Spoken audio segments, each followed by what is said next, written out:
यह कहानी है सानिया शेख नाम की एक लड़की की 2021 की। इस घटना ने मुंबई को हिलाकर रख दिया था। इस घटना को इतनी क्रूरता और परफेक्ट प्लानिंग के साथ अंजाम दिया गया था कि पुलिस को भी इस केस को सॉल्व करने में 14 महीने लग गए थे।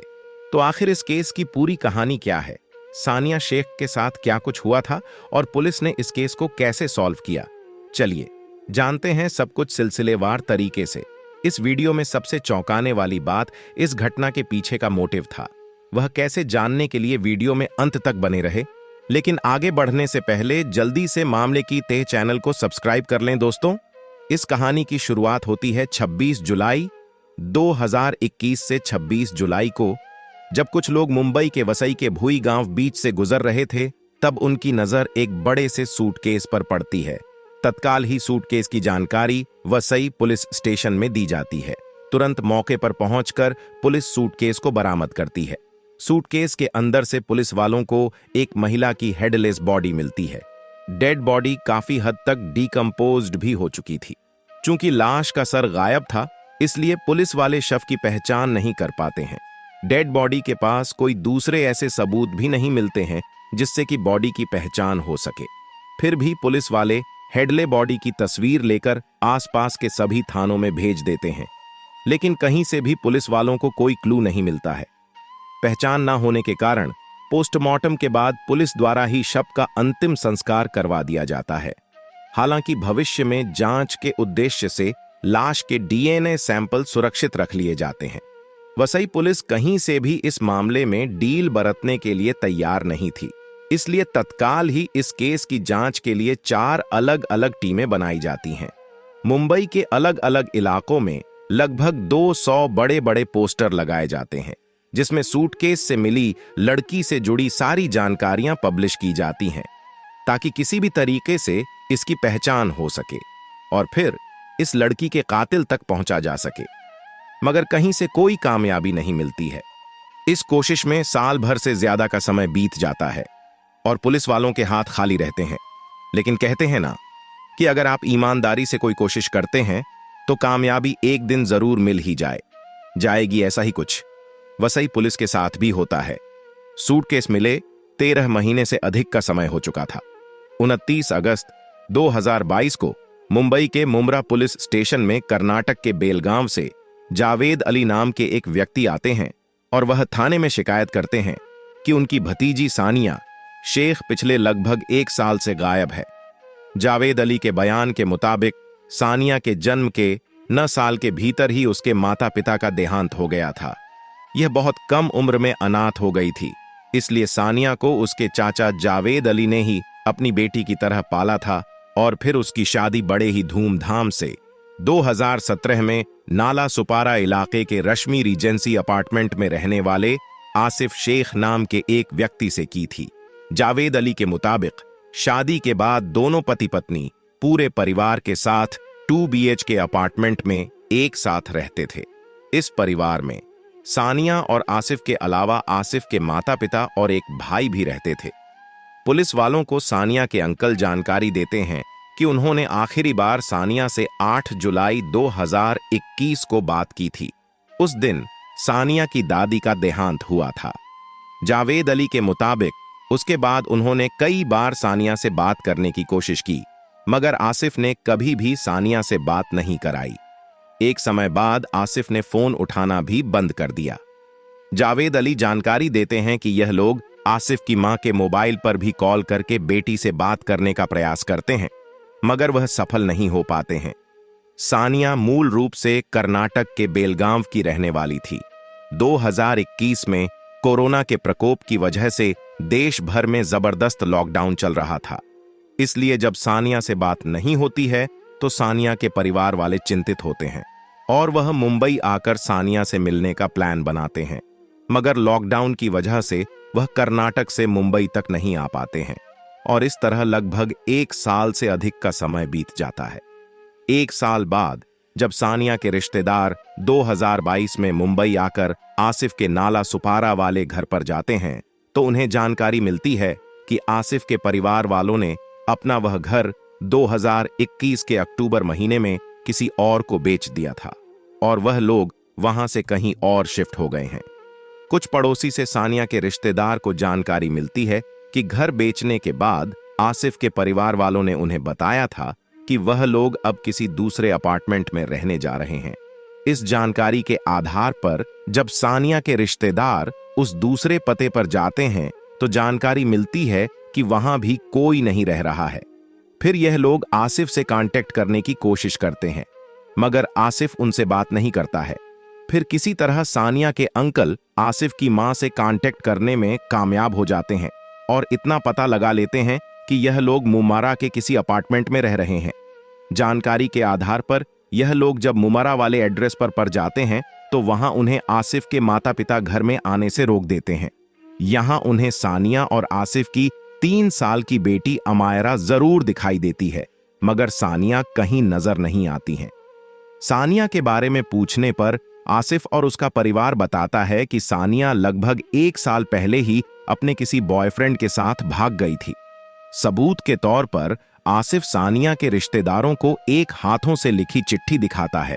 आसिफ कहता है कि चिट्ठी सानिया ने लिखी है, जिसमें उसने साफ साफ लिखा है कि वह अपने बॉयफ्रेंड के साथ अपनी मर्जी से घर छोड़कर भाग रही है। आसिफ की बातों पर सानिया के रिश्तेदारों को जरा भी यकीन नहीं होता है। इसी के बाद यह मुमरा पुलिस स्टेशन में सानिया की मिसिंग रिपोर्ट दर्ज करवाने आ जाते हैं। चूंकि लड़की गायब होने से पहले तक नाला सुपारा इलाके में रहती थी, इसलिए मुमरा पुलिस सानिया के अंकल को सलाह देते हैं कि वह नाला सुपारा इलाके के ही पुलिस स्टेशन में जाकर लड़की की मिसिंग रिपोर्ट दर्ज करवाएं। वह ऐसा करते हैं। मुमरा पुलिस की मदद से एक होल पुलिस स्टेशन में सानिया शेख के गायब होने की रिपोर्ट दर्ज कर ली जाती है। एफआईआर दर्ज करने के बाद पुलिस वाले सानिया शेख के रिलेटिव को लगभग 1 साल पहले बीच से बरामद सूटकेस में मिली लाश की तस्वीर दिखाते हैं। लड़की का चेहरा नहीं था, फिर भी सानिया के रिलेटिव तस्वीर देखकर कपड़े के आधार पर उसकी पहचान सानिया शेख के तौर पर करते हैं। कुछ दूसरे रिलेटिव भी तस्वीर में दिख रही लड़की को सानी बताते हैं। सानिया की पहचान होने के बाद तत्काल ही पुलिस वाले सानिया के पति आसिफ शेख और आसिफ के माता पिता को थाने पर बुलाते हैं और उन्हें भी यह तस्वीर दिखाते हैं, मगर यह लोग उस तस्वीर में दिख रही लड़की को सानिया के तौर पर पहचानने से इनकार कर देते हैं। इतना ही नहीं, आसिफ पुलिस वालों को भी सानिया के बॉयफ्रेंड के साथ अपनी मर्जी से घर छोड़कर भाग जाने वाली कहानी सुनाता है और एक हाथों से लिखा लेटर भी पुलिस वालों को देता है। पुलिस वालों को शक जरूर होता है, मगर तत्काल ही कोई एक्शन लेने की बजाय पुलिस वाले संयम से काम लेते हैं और फिलहाल के लिए आसिफ और उसके परिवार वालों को थाने से जाने देते हैं। पिछले 13 महीनों से सूटकेस वाली लड़की से जुड़े केस को सॉल्व करने की कोशिश में जुड़े पुलिस वालों के सामने फाइनली अब एक प्राइम सस्पेक्ट आ चुका था। इसलिए अब नए जोश के साथ पुलिस वाले इस केस की जांच आगे बढ़ाते हैं। तस्वीर में दिख रही लड़की को सानिया की परिवार वाले तो पहचान लेते हैं, मगर पति पहचानने से इनकार करता है। इसलिए पुलिस वाले अब डीएनए जांच के जरिए उस लड़की की पहचान करने का फैसला करते हैं। इसलिए पूरी कागजी कार्यवाही पूरी करने के बाद आसिफ का भी डीएनए सैंपल कलेक्ट किया जाता है और फिर आसिफ के डीएनए सैंपल तथा सूटकेस से बरामद की गई लड़की के डीएनए सैंपल का मिलन आसिफ और सानिया की बेटी अमायरा के डीएनए सैंपल से किया जाता है।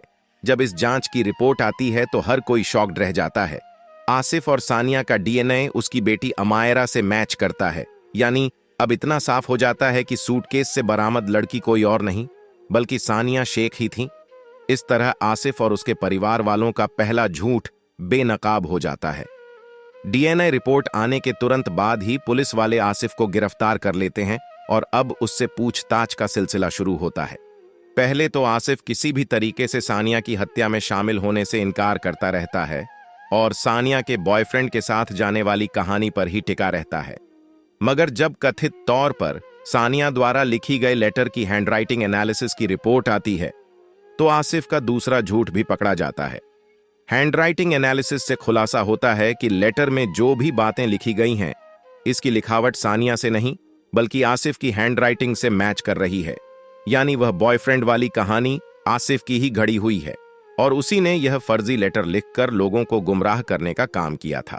एक के बाद एक झूठ पकड़े जाने के बाद अब पुलिस वाले आसिफ के साथ थोड़ी कढ़ाई के साथ पूछताछ करना शुरू करते हैं और आखिरकार आसिफ की सारी चालाकी पीछे छूटने लगती है और अंततः वह रूह कपा देने वाली सच्चाई से पर्दा उठाता है। खुलासे के मुताबिक 21 जुलाई 2021 को सानिया की हत्या की गई थी और यह हत्या किसी और ने नहीं बल्कि उसके पति आसिफ शेख ने ही की थी। किसी बात को लेकर आसिफ और उसकी पत्नी में थोड़ी बहुत कहासुनी होती है। इसी बीच बात बढ़ जाती है और आसिफ लगातार सानिया को मारना शुरू करता है। मारपीट के दौरान ही आसिफ सानिया के हाथ पैर को बांध देता है और फिर उसका चेहरा पानी से भरे टब में डुबा देता है। काफी देर तक वह सानिया को पानी में डुबा कर तड़पाता रहता है। जब सानिया लगभग बेहोश हो जाती हैं, तब भी आसिफ को चैन नहीं पड़ता है और अब वह सानिया का गला घोंटना शुरू कर देता है और तब तक गले को घोंटे रखता है जब तक कि सानिया की सांस नहीं रुक जाती है। आसिफ के खुलासे के मुताबिक गला घोंटने के बाद सानिया की मौत जरूर हो जाती है। फिर भी आसिफ का गुस्सा शांत नहीं होता है और अब वह भागकर दूसरे कमरे में जाता है और बड़ा सा चाकू उठा लाता है और उससे सानिया का गला रेतना शुरू करता है।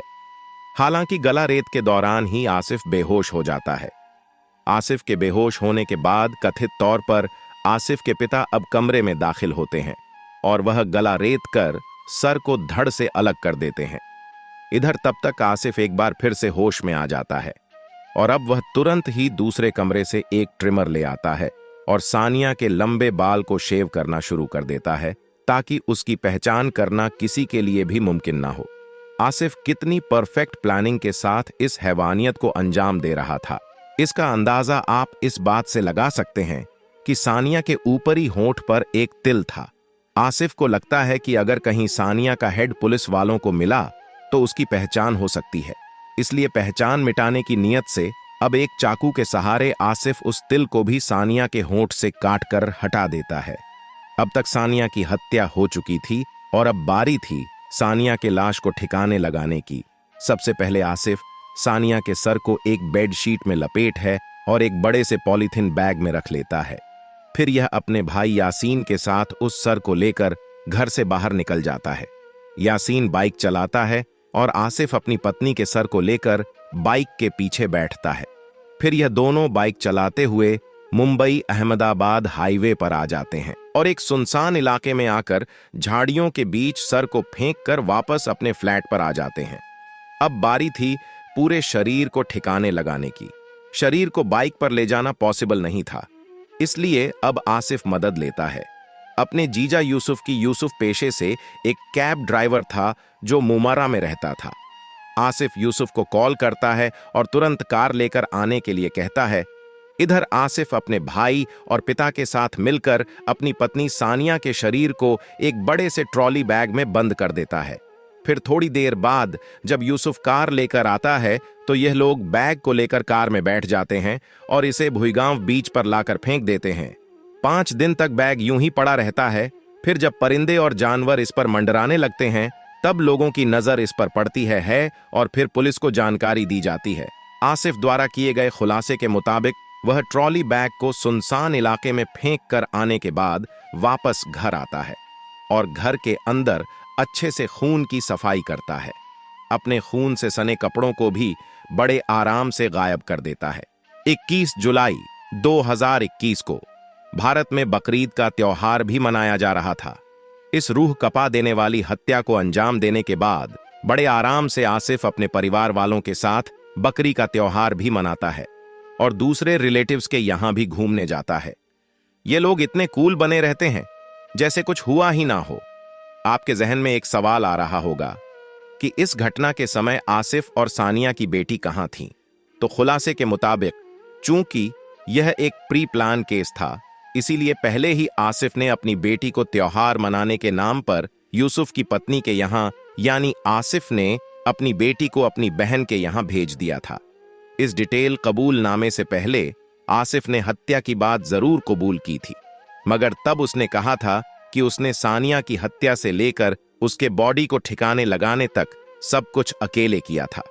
आसिफ ने ऐसा अपने परिवार वालों को बचाने की नीयत से कहा था, मगर पुलिस वाले आसिफ की चालाकी पकड़ लेते हैं और फिर कढ़ाई से हुए पूछताछ में परिवार के दूसरे सदस्यों का रोल भी इस केस में सामने आ जाता है। पुलिस को हत्यारा तो मिल चुका था, लेकिन हत्या का मोटिव अब तक नहीं मिला था। इसलिए पुलिस वाले आसिफ से इस हत्या के पीछे की वजह जानने की कोशिश करते हैं। तो आसिफ एक बेहद ही हैरान कर देने वाली कहानी सुनाता है। दरअसल आसिफ की एक बहन भी थी, जिसकी शादी कई साल पहले यूसुफ से हुई थी। शादी के कई साल बाद भी यूसुफ के घर कोई बच्चा जन्म नहीं लेता है। दूसरी तरफ शादी के 2 साल बाद ही आसिफ और सानिया के घर एक बिटिया का जन्म होता है। बेटी के जन्म के बाद तो परिवार में उत्सव मनाया जाता है, मगर एक समय बाद आसिफ समेत आसिफ के माता पिता सानिया पर दबाव बनाने लगते हैं कि वह अपनी इस नन्ही बच्ची को अपनी ननद यानी आसिफ की बहन को दे दे। सानिया किसी भी हाल में अपनी बच्ची को अपनी नत को देने से मना कर देती है। यहीं से लड़ाई झगड़े की शुरुआत होती है। एक तरफ ससुराल वाले सानिया पर अपनी बच्ची को किसी और को देने का दबाव बनाने लगते हैं, तो दूसरी तरफ आसिफ भी अपनी पत्नी को सताना शुरू कर देता है। एक बार तो बात इतनी ज्यादा बढ़ जाती है कि सानिया अपने ससुराल वालों के खिलाफ मामला दर्ज करवाने के लिए स्थानीय पुलिस स्टेशन में भी चली जाती है, मगर फिर किसी तरह दोनों ही पक्ष के परिवार वाले मामले को शांत करवाते हैं और तब समझबूझकर मामला शांत करवा दिया जाता है। कुछ समय तक शांति रहती है, मगर फिर से सानिया के साथ वही दुर्व्यवहार का दौर शुरू हो जाता है और अंततः इस दुर्व्यवहार का अंत सानिया की दुखद मौत से होता है। पुलिस जांच के दौरान सानिया के रिश्तेदार एक और दावा करते हैं कि आसिफ और उसका का परिवार अक्सर सानिया को पैसों के लिए भी प्रताड़ित किया करता था। दरअसल सानिया के माता पिता सानिया के बचपन में ही गुजर गए थे, मगर उन्होंने अपनी इकलौती बच्ची के लिए 2 बड़े घर और आम का बड़ा सा बगीचा भी छोड़ा था। सानिया के माता पिता के नाम अच्छी खासी जमीन थी, जो कि कर्नाटक में थी, जिसकी इकलौती वारिस सानिया ही थी। शादी के बाद जब आसिफ के परिवार वालों को सानिया के पास मौजूद प्रॉपर्टी की जानकारी होती है, तो यह लोग सानिया पर दबाव बनाने लगते हैं कि कर्नाटक के बेलगांव जाकर वह सारी प्रॉपर्टी बेचकर पैसे लाकर उन्हें दे। मगर सानिया ऐसा करने के लिए रेडी नहीं होती है। इस कारण भी सानिया को ससुराल में परेशानियों का सामना करना पड़ता है। इस पूरे खुलासे के बाद आसिफ के माता पिता, भाई और जीजा को भी गिरफ्तार कर लिया जाता है। सभी को जेल भेज दिया जाता है। वैसे तो सभी गुनहगारों की सजा पर अंतिम फैसला अदालत करेगी, मगर आपके अनुसार इस हैवानियत के लिए आसिफ समेत सभी दोषियों को क्या सजा मिलनी चाहिए? कमेंट बॉक्स में जरूर बताएं। अगर आपको हमारी मेहनत पसंद आई हो तो इस वीडियो को लाइक और शेयर जरूर करें। अगर आपने अब तक मामले की तेह चैनल को सब्सक्राइब नहीं किया है, तो जल्दी से चैनल को सब्सक्राइब कर बेल आइकन जरूर दबा लें। क्राइम की दुनिया से जुड़ी ऐसी ही कहानियों के लिए हमारे साथ लगातार जुड़े रहे। धन्यवाद।